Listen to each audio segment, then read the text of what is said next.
Witam i zapraszam serdecznie na kolejny tutorial. Tym razem opowiem o liniach bazowych. Jak je ustawić dla wszystkich otwieranych i nowo powoływanych dokumentów. Mianowicie wybieramy edycja, wybieramy preferencje, wybieramy siatki. Tutaj ja już mam zdefiniowane własne ustawienia. Z definicji Adobe proponuję Light Blue. Ja wybrałam bardziej mi odpowiadający light gray, ale jak widzimy, możemy wybrać każdy dowolny tutaj z występujących kolorów. W tej zakładce Start możemy wpisać liczbę, na przykład 15 mm, i będzie to oznaczało przy ustawieniu Top Margin, że moje linie bazowe będą startować od momentu moich marginesów plus 15 mm. Dlatego ja tutaj zawsze stawiam 0, ponieważ wybiorę sobie potem w ustawieniach stronicy mój margines górny o danej wybranej wielkości i wtedy moje linie bazowe będą startować właśnie od tego marginesu. Tutaj ustawimy sobie interlinię, którą chcemy, by zawsze istniała w każdym naszym powoływanym dokumencie. Z definicji tutaj zawsze jest 12 punktów, ale ja wstawiam 14. Tutaj mamy próg wyświetlania linii bazowych. Ustawiłam na 50%, choć definicyjnie jest na 75%. Po prostu chcę przy danym powiększeniu, mniejszym powiększeniu, widzieć od razu te linie bazowe. Dlatego ustawiłam mniejszy próg wyświetlania. Tutaj w zakładce możemy wybrać również Top of Page, czyli od szczytu strony. Jeśli ustawimy taką pozycję startu moich linii bazowych, wtedy tutaj warto wpisać te 15 mm, czy wielkość, którą opracujemy w naszych marginesach. Ja, tak jak mówiłam, zwykle wybieram to ustawienie, czyli startuję od zera i wybieram moje marginesy. Klikam OK. Powołajmy nowy dokument.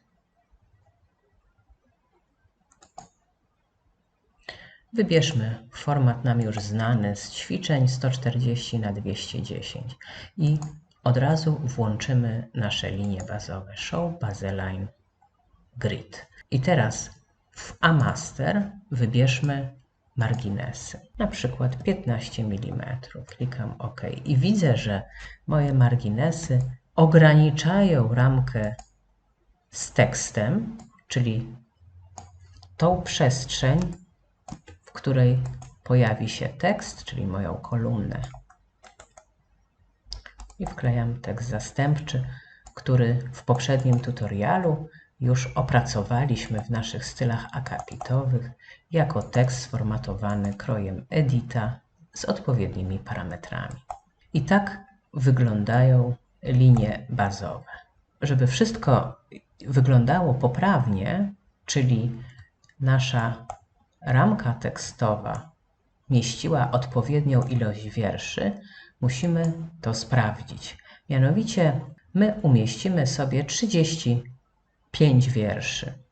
Czyli ja moją ramkę tekstową, którą umieszczę na całą wielkość kolumny, po prostu podzielę przez 35 wierszy. I to będzie moja interlinia. Zamienię ją na punkty i widzę, że muszę skorygować moją wielkość interlinii w pozycji skok O i umieścić tutaj tę właśnie daną.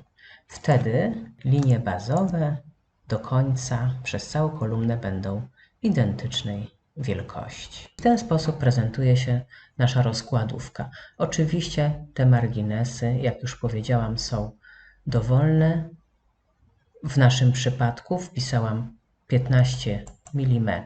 Zmieńmy jeszcze na milimetry, zobaczmy. Jest 15 mm. Jeśli opracowujemy książkę, no to wtedy oczywiście marginesy powinny być inne, ale na potrzeby naszego ćwiczenia wystarczające. Czyli tak prezentują się linie bazowe. Jeszcze raz zajrzyjmy do preferencji. linie startują od zera, ale jest tu wzięty pod uwagę margines górny, który wynosi właśnie 15 mm.